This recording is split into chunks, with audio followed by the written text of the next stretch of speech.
Hello my dear students, welcome to my channel, and today I am going to start next chapter of the book Prism. The name of the chapter is Advice to Youth, and this is written by Mark Twain. So before starting this chapter, so let's first know about Mark Twain. और मैं कोशिश करूँगी कि मैं इसको जो explanation जो है मैं हिंदी में ही करूँ ताकि ज़्यादा लोगों तक मेरा एक्सप्लेनेशन पहुँच सके। और अगर फिर भी आपकी कोई क्वेरीज रहती हैं then do write your queries in the comment box. So Mark Twain की बात करते हैं। मार्क ट्वेन जो थे वो एक जर्नलिस्ट थे, नॉवलिस्ट थे, और वो फेमस हुए थे अपने डिस्टिंक्टिव स्टाइल ऑफ नरेटिव। मतलब कि उनका जो नरेशन करने का जो तरीका था ना वो बाकी लोगों से काफ़ी अलग था, जिसके लिए वो बहुत फेमस थे। ओके अब इसमें जैसे कि आपको टाइटल से पता चल रहा है, इसमें वो बच्चों को एडवाइस दे रहे हैं। He is advising the children, ठीक है। पर ये जो एडवाइस है ना, ये बोरिंग मोनोटोनस ना हो, इसके लिए उन्होंने बहुत ही अच्छे से सटायरिकल वे में इस एडवाइस को दिया है। एंड बेसिकली आप जब ये स्टोरी को पढ़ोगे तो आपको पता चलेगा कि यहाँ पे ये एक तरह से कटाक्ष कर रहे हैं, सटायर कर रहे हैं on the society, on today's society. क्योंकि आज की सोसाइटी क्या करती है, जो बच्चे होते हैं उनको अपनी तरीके से ढालने की कोशिश करती है। जैसे कि आप जानते हो कि जितने भी बच्चे होते हैं, every individual is different. Okay उनके हर किसी की लाइकिंग्स, हर किसी के थॉट्स और वे ऑफ एक्सप्रेशंस अलग होते हैं। लेकिन जो सोसाइटी है ना, वो अपने वो पुराने घिसे पिटे तरीक़ों को हम पे लादने की कोशिश करती है। वो चाहती है कि जैसे हमेशा से चला आ रहा है वैसे ही अपने बच्चों को बनाए, ठीक है। तो एक तरह से सरकाज़म इन्होंने यूज़ किया है ये बताने के लिए।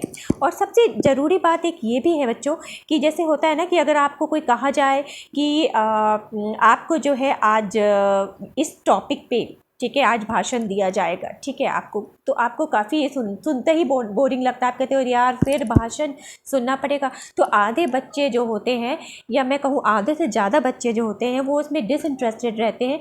और वहाँ पे उस समय वो प्रेजेंट तो ज़रूर रहते पर उनका माइंड नहीं प्रेजेंट होता है ना, क्योंकि उनको बोरिंग लगता है। वो एक भाषण की जो बात ही होती है, एडवाइस की बात ही जो होती है ना, वो सुन के उनको बोरिंग लगता है। पर उसी एडवाइस को अगर हम थोड़े से ह्यूमरस वे में बोलते हैं, थोड़ा सा मजाकिया वे में बोलते हैं, थोड़े से उसमें ह्यूमर होता है, सटायर होता है, पैराडॉक्स होता है, तो कितना मज़ा आता है ना, उसी चीज़ को सुनने में कितना मज़ा आता है।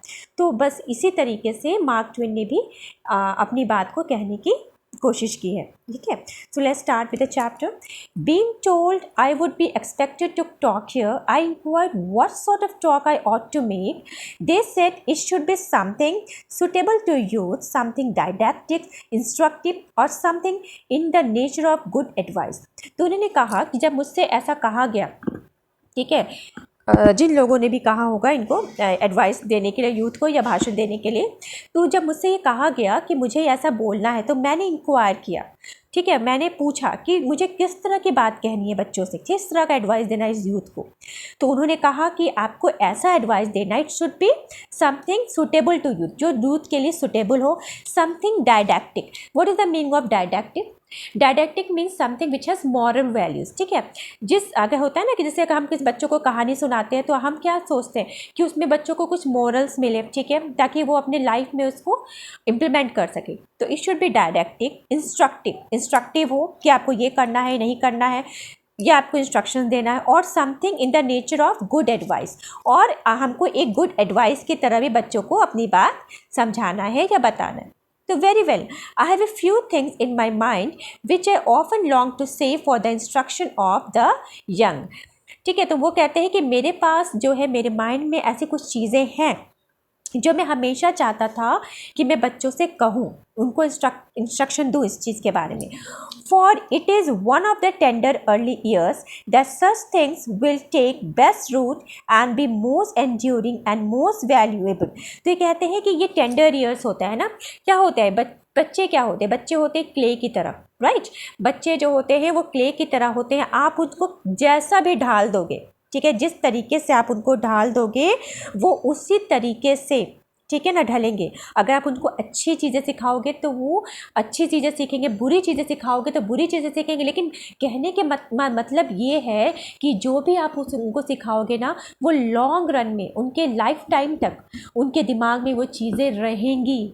ठीक है, तो जैसा आप शेप दोगे एक मिट्टी को, जैसा आप मिट्टी को, क्ले को शेप देते हो, वैसा ही शेप वो उसका बनता है। ठीक है ना, उससे बच्चों को आप जो चीज़ें सिखाओगे अर्ली एज में, उन्हीं चीज़ों को ध्यान में रखते हुए उनका जो है लाइफ जो है वो आगे चलता है।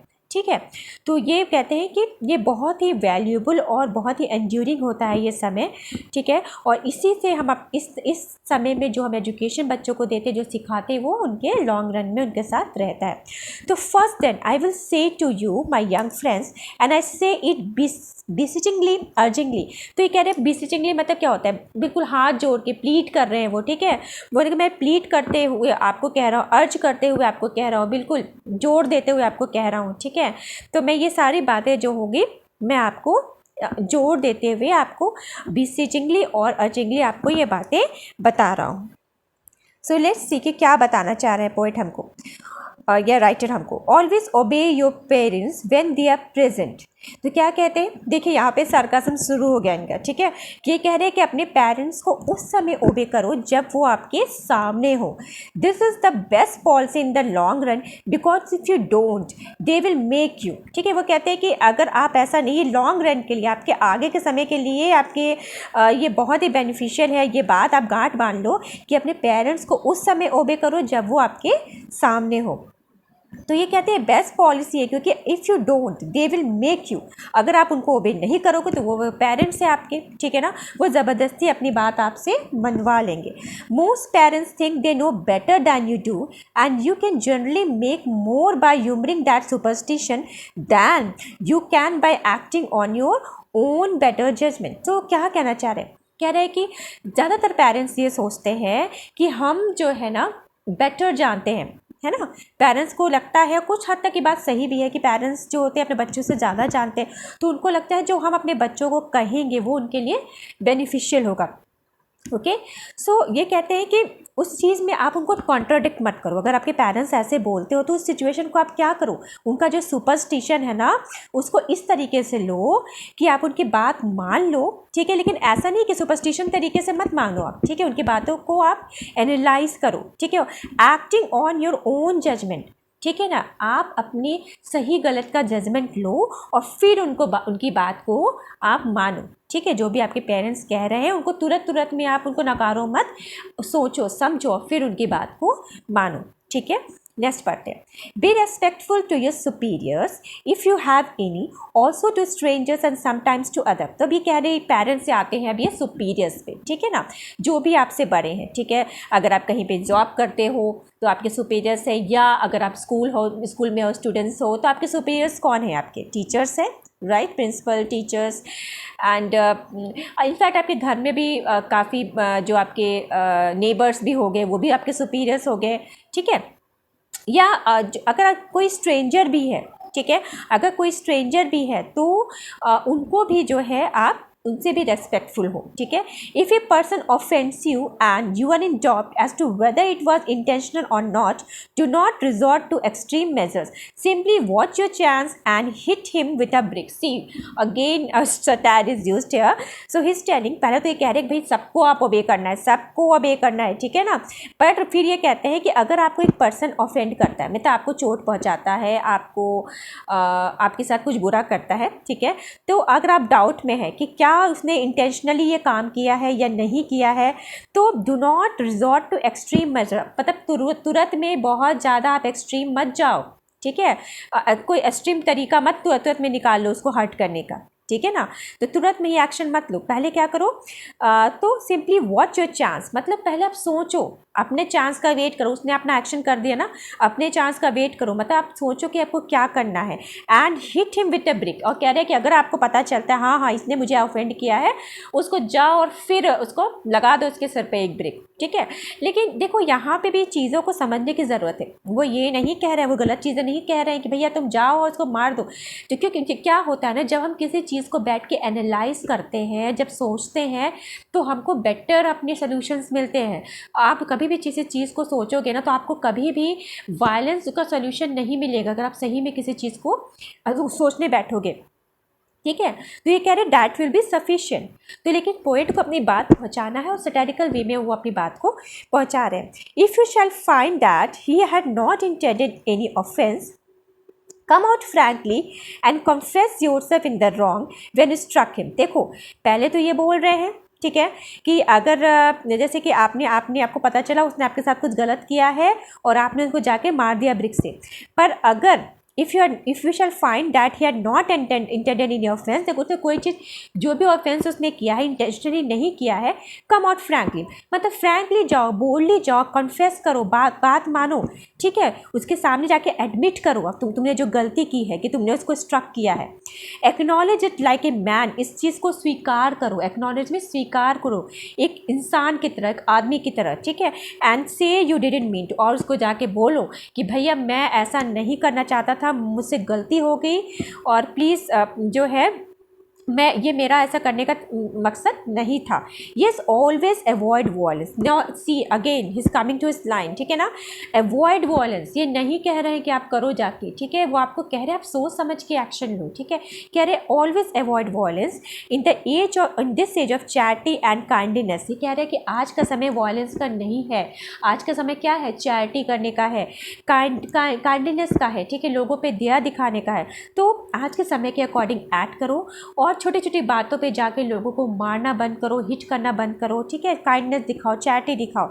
This time has gone by for such things, क्योंकि अब वो समय चला गया है वायलेंस का।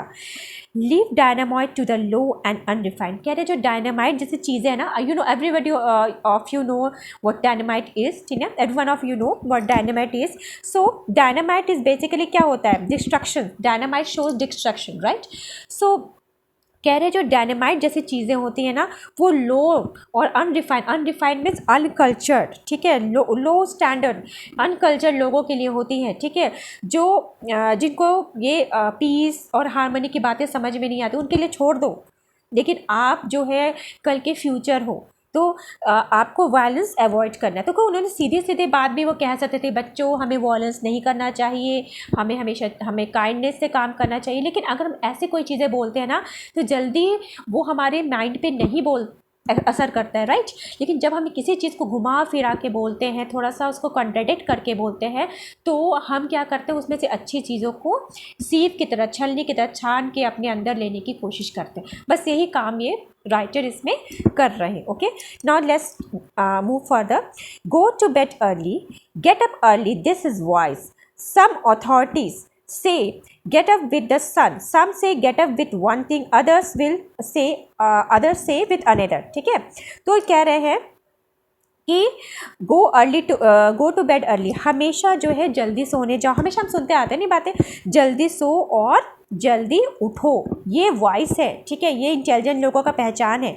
सम अथॉरिटीज से गेट अप विद द सन, कुछ लोग क्या बोलते हैं कि सूरज के उगने के साथ ही आप उठ जाओ, ठीक है ना। सम से gate up with the one thing, others will another, तो कुछ लोग कुछ कहते हैं कि इसके साथ, कहीं मुर्गे के बांग के साथ उठो, कुछ लोग कुछ और चीज़ों के साथ बोलते हैं कि जैसे ही सूरज के उगने से पहले ही उठ जाओ, है ना। अलग अलग लोगों का अलग अलग जो तरीका है बताने का इस चीज़ को।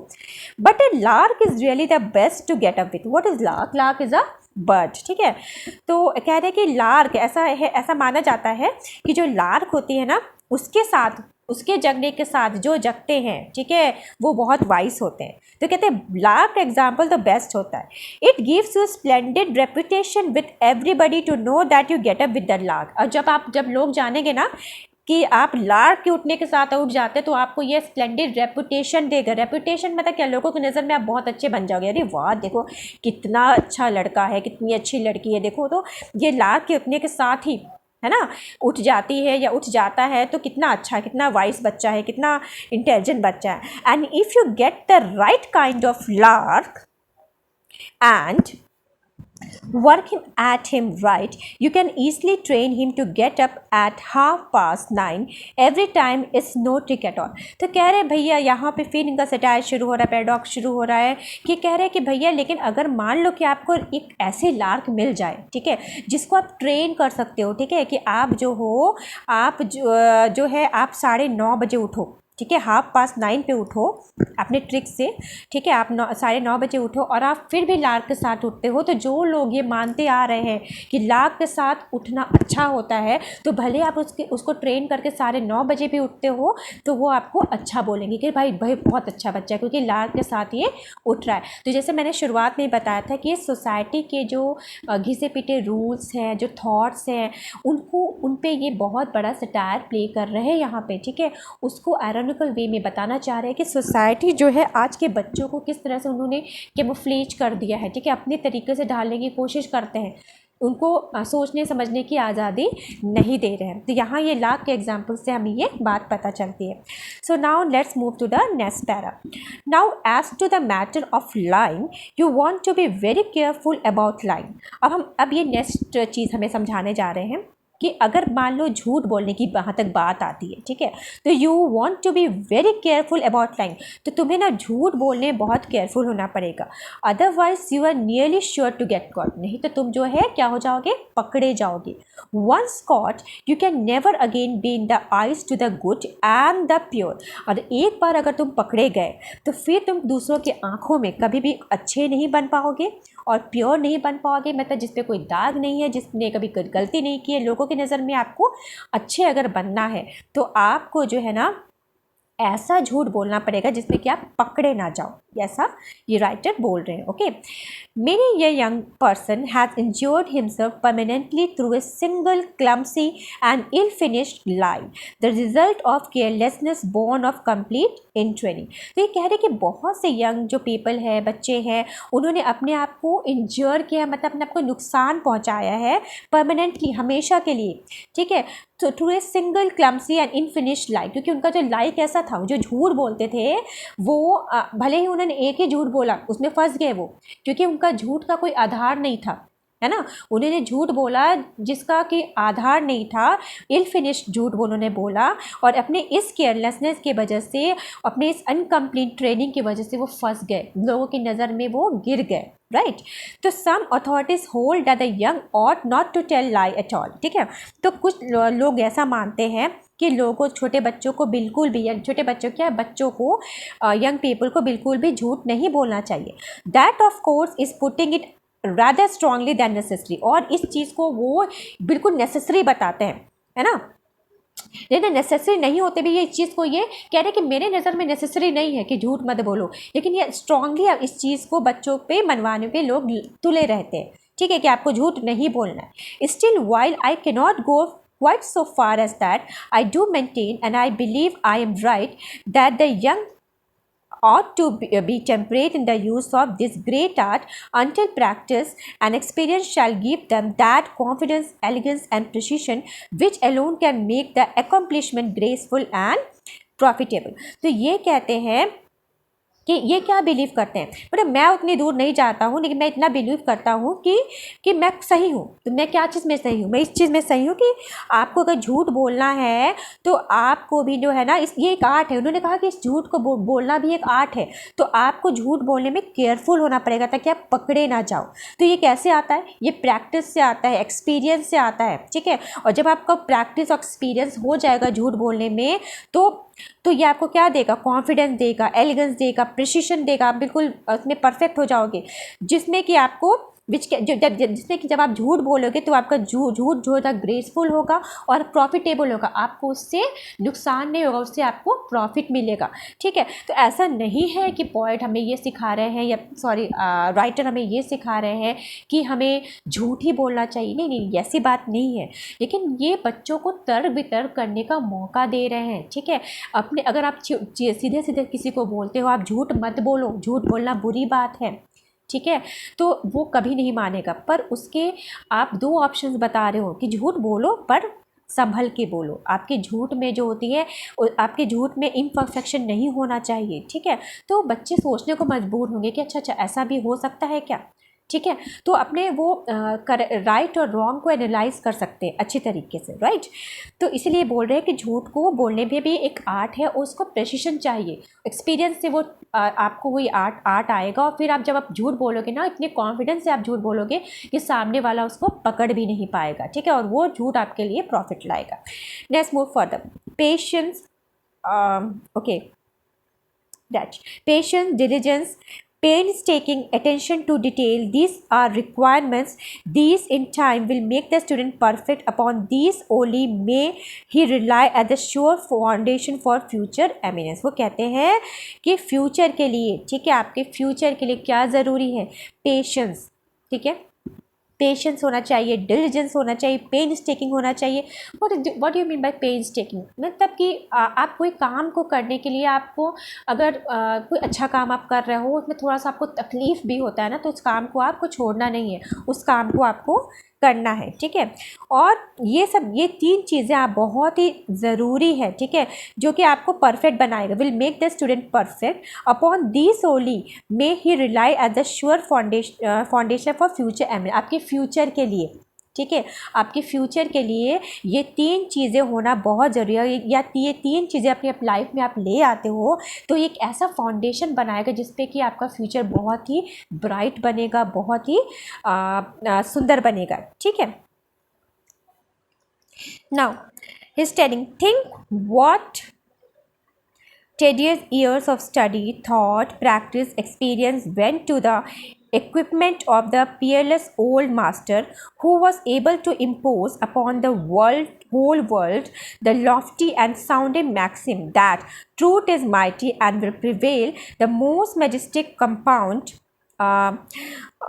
fracture of fact which any of the woman born has yet achieved, ठीक है। तो कह रहे हैं कि देखो कितना साल का, कितने टेडियस ईयर्स बीत गए होंगे, कितने साल के स्टडी, कितने साल के थॉट, कितने साल के प्रैक्टिस, कितने साल के एक्सपीरियंस के बाद जो लोग हैं, ठीक है, हमारे पुराने लोगों ने इतने एक्सपीरियंस, इतने पढ़ाई लिखाई के बाद ये निष्कर्ष निकाला है। क्या निष्कर्ष निकाला? और इसको इम्पोज भी किया है, हम पे थोपा है। इम्पोज करना मतलब थोपा है, पूरे दुनिया पे थोपा है। ये एक रूल, एक मैक्सिम, क्या कि truth is mighty and will prevail, कि जो ट्रूथ होती है ना, जो सच होता है वो बलवान होता है और हमेशा रहता है, ठीक है। सच हमेशा रहता है और सच से स्ट्रॉन्गर नहीं कोई चीज़ है ना, जो माइटी है, सच जो है माइटी है और हमेशा रहता है।